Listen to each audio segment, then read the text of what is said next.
Boses ng mamamayan, Gusto ko sana yung bilang estudyante. iba't ibang opinyon ng taong bayan. Ang gusto ko talagang Ating alamin sa Kalye Survey. Magpursige sila sa pag-aaral because I believe that education is always the key to success. And maging matatag lang sila kasi during the internship program, namulat talaga kami when it comes to the corporate world.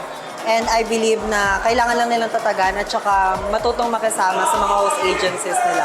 And of course, in general, is mag-aral talaga ng mabuti. And of course, ayun nga, mag-review, ganyan. And ayun, mag-aral ng mabuti at magpakatatag.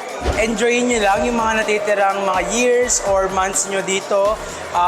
Napakahalaga na dapat before we graduate, na-enjoy din natin yung ating yung pinaka-student life na hindi lang puro dapat academics, dapat meron tayong perfect balance between academics and yung social life natin, yung personal life. So mas maganda yung makakagraduate tayo na marami tayong mga magaganda na memories, mga nabubuong mga friendship, hindi lang puro academic excellence, no? So I think yun yung pinaka-maipapayo ko sa mga graduating students. Mag-build tayo ng mas maraming relationship and mag-collect ng mas maraming memories. So, mapapayo ko lang po, enjoy nyo lang po and maging masaya po kayo sa huling taon ninyo sa college. Bilang graduating student po kasi, very exhausting talaga. Kasi marami kang dapat gawin, marami kang dapat activity na dapat i-accomplish. At bilang graduating student, siguro po ang may papayo ko sa mga ibang estudyantes to stay committed sa lahat ng mga ginagawa nila. Kasi all in all, kung hindi ka committed sa lahat ng ginagawa mo, hindi mo matatapos yung mga gawain. At hindi yung full heart mong ibinibigay yung mga ginagawa mo sa lahat ng mga task na ibinibigay sa bawat subject.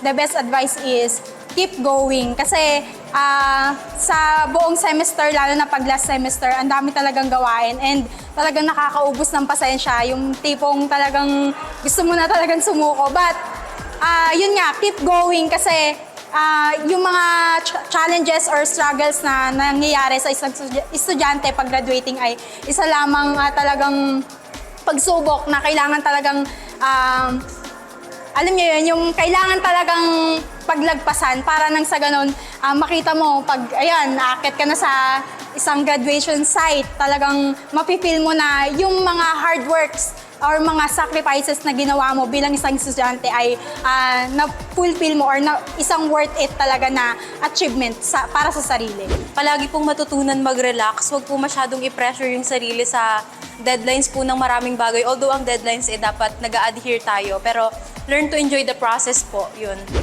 That is to have fun po in everything that you do sa mga outputs or sa mga task or kahit sobrang bigat po niyan, kailangan mo pong bigyan yung sarili mo rin ng pahinga and have fun while doing those jobs kasi hindi mo na magagawa yan during work kasi nga ang dahil rin po nag-advise kasi sa akin na have fun na lang have fun sa college life and everything. Bilang graduating, nalaman ko na, nakita ko na lahat ng pwedeng pagdaanan ng estudyante as a fourth year development communication student ngayon. Ang papayo ko lang, lagi lang nilang iisipin na may goal silang tinatapos o may goal silang ina-achieve para matapos nila lahat ng gawain nila. And syempre, tiyaga lang ng tiyaga kasi makakapunta ka rin doon sa gusto mong puntahan. Para po sa mga estudyante, siguro, ang may papayo ko po is just to strive harder and work harder lang po. But other than working harder po, mag-work smart din po since medyo tricky na rin po ang mga older years, ano po sa college. But at the end of the day po, mas kailangan ma-survive yung mga challenges, lahat ng task, and to graduate with flying colors po. Thank you. Boses ng mamamayan, Gusto ko sana yung bilang estudyante. iba't ibang opinyon ng taong bayan. ang gusto ko talagang Ating alamin sa Kalye Survey.